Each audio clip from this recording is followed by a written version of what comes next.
If you draw a line across India up here in the north, you will discover a startling population imbalance within the country. Nearly half of India's population of about 1.4 billion people live to the north of this line, across just a relative sliver of the country's total area, while the other half, of course, live beneath it across the majority of India's landmass. This line of population distribution within India can come as a shock to many Americans and people in the West who are unfamiliar with India, because the majority of India's largest megacities that most Westerners have heard of are actually beneath this line in the south. Of the top 5 largest cities in India, 4 of them are beneath this line. And of the top 10, 7 of them are beneath it, including the largest and the most densely populated city in India of all, Mumbai. The sheer scale of Mumbai's population is difficult for a lot of people to understand, so let me try and put it this way. Mumbai is a coastal city and located across an island called South Set. This island is only 619 square kilometers in size, which is smaller than Singapore, and yet it is home to more than 20 million people, which is greater than the entire population of Kazakhstan, the world's 9th biggest country.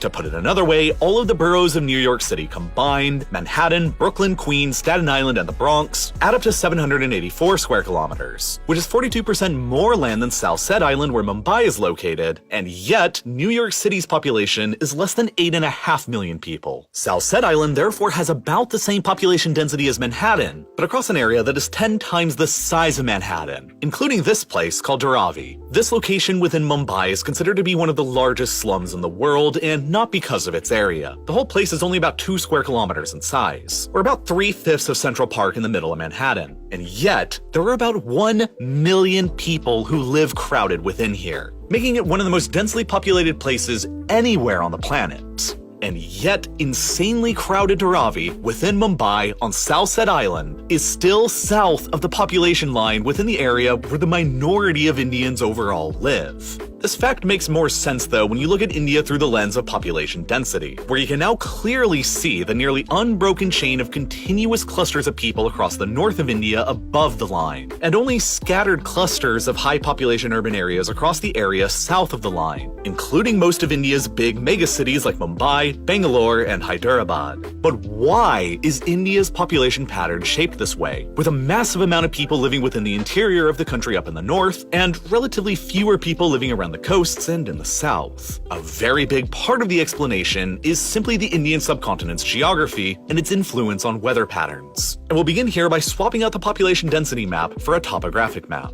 One of the biggest keys to the puzzle are simply the enormous arc of mountains to the north of the subcontinent, the Himalayas and the Hindu Kush. These mountains are the tallest and the most formidable in the world, and are among the youngest mountains as well. They were formed millions of years ago when the Indian tectonic plate first crashed into the Eurasian plate, a geologic process that is still ongoing. Just as it has for tens of millions of years now, the Indian plate is still crashing northwards into the Eurasian plate, at a pace of around 67 millimeters a year, which is contributing to the already towering mountains of the Himalayas growing even higher. Mount Everest, already the highest mountain in the world, is continuing to grow even higher at a pace of around 4 millimeters a year because of this ongoing process. In total, there are more than 100 different mountain peaks across the Himalayas that soar to more than 7,200 meters above sea level, and they all serve to create the most significant barrier across land anywhere on the planet. Most significantly for India, these towering mountains basically act like a wall, and they block nearly all of the frigid and dry polar winds that blow down from the north from Siberia across Central Asia. As a result, the land to the north of the mountains in Tibet is effectively a high, dry, and cold desert because there's nothing to stop all those winds until they hit the wall of the mountains. And because of these mountains, they cause the opposite climatic effects over to the south in India. Without any of the cold and dry winds blowing in from Central Asia, northern India is kept significantly warmer and wetter than it otherwise would be. And consequently, the temperate zone extending across northern India is significantly warmer than any other temperate zone on the planet, especially during the winter months, which means that the growing season for plants here is effectively year-round and longer than pretty much anywhere else. But then the other big thing that the towering Himalayas do for northern India and its population potential is significantly affect the area's monsoon winds and levels of precipitation. During the summer months, moist air evaporated from the Indian Ocean will be pushed into the subcontinent, and when that moist air reaches the mountains, it will rise and cool, but fail to climb high enough to reach over the mountains into Tibet, which is another reason why Tibet is so dry and arid.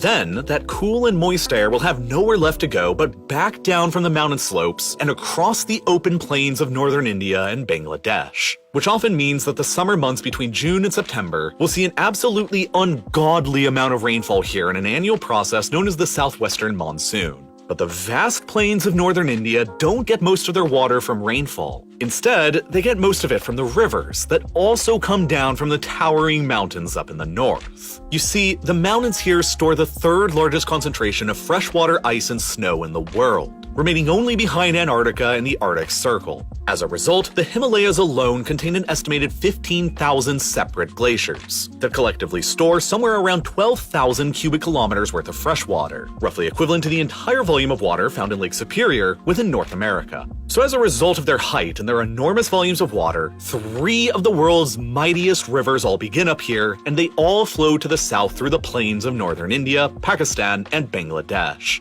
the Indus, the Ganges, and the Brahmaputra rivers. And these rivers are what grant the wide open plains of the northern subcontinent their name: the Indo-Gangetic Plain, a stretch of nearly continuous flat, arable farmland that is larger than the entirety of France, and the second largest piece of contiguous arable land anywhere in the world, only behind the Great Mississippi Basin in the United States. And best of all, the Indus, Ganges, and Brahmaputra rivers and all of their tributaries that flow through this huge plain are all fed by the glaciers up in the Himalayas, which means that they maintain a continuous flow of water all throughout the year, and they aren't heavily dependent upon the erratic whims of the weather that brings the rain. And even better, the glacial melt into these rivers from the mountains blesses the rivers with an abundance of rich minerals and nutrients, which means that whenever the rivers overflow into the region's floodplains, they distribute those nutrients into the soil and effectively function as a form of rich and powerful natural fertilizer. In short, a perfect combination of factors that creates the richest and the most highly fertile piece of farmland anywhere in the world that can grow a massive amount of food all throughout the year to support a lot of people.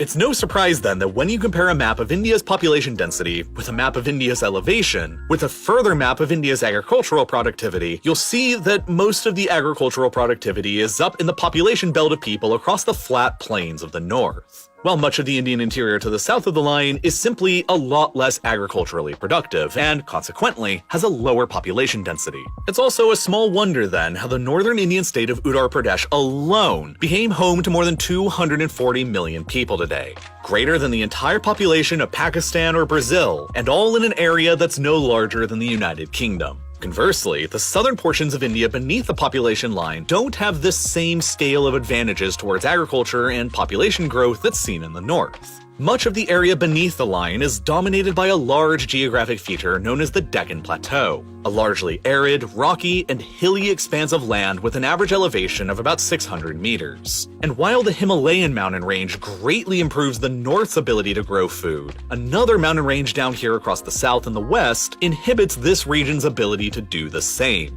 the Western Ghats here that extend across the westernmost fringe of the country. While they may not be as dominating as the Himalayas, the Western Ghats are still a significant mountain range nonetheless, with many of their peaks over 2,000 meters in height, which are higher than the biggest mountain range found in Australia that separates that continent's narrow and wet eastern coastal plain from the dry outback desert of the interior. And in a similar fashion to those mountains in Australia, the Western Ghats here in India generally cause the same kind of effect over the Deccan Plateau of the Indian interior. There's only a narrow coastal plain between them in the east and the Arabian Sea in the west, where winds blowing in from the ocean are actually capable of depositing their rainfall. But once those moist winds strike the Western Ghats, they fail to climb over them, and so the lands to their east across the Deccan Plateau are drier and more arid than they otherwise would be were the mountains not to exist. This is why, when you look at a precipitation map of India, you can clearly see the effect that the Western Ghats have, with abundant rainfall across the narrow strip of a coastal plain in the west, and significantly less rainfall immediately beyond them in the interior, where the Deccan Plateau is. And then to complement the continuous Western Ghat Mountains, there is a similar mountain range across the east of India as well, the Eastern Ghats. These aren't continuous, and they're a little smaller than the mountains across Western India, so they don't block as much moisture coming in from the Bay of Bengal, but they do serve to block some of it. So the vast expanse of the Deccan Plateau in the interior is less flat and receives less rainfall than the plains of the north, which of course makes agriculture a more difficult practice here. But then there is the further disadvantage that the rivers across the south of India here are not fed by glaciers like they are in the north, and instead they're fed by rainfall. The biggest three rivers here to consider are the Godavari, Krishna, and Kaveri, all three of which begin within the Western Ghats mountain range and flow eastwards across the Deccan Plateau before emptying into the Bay of Bengal.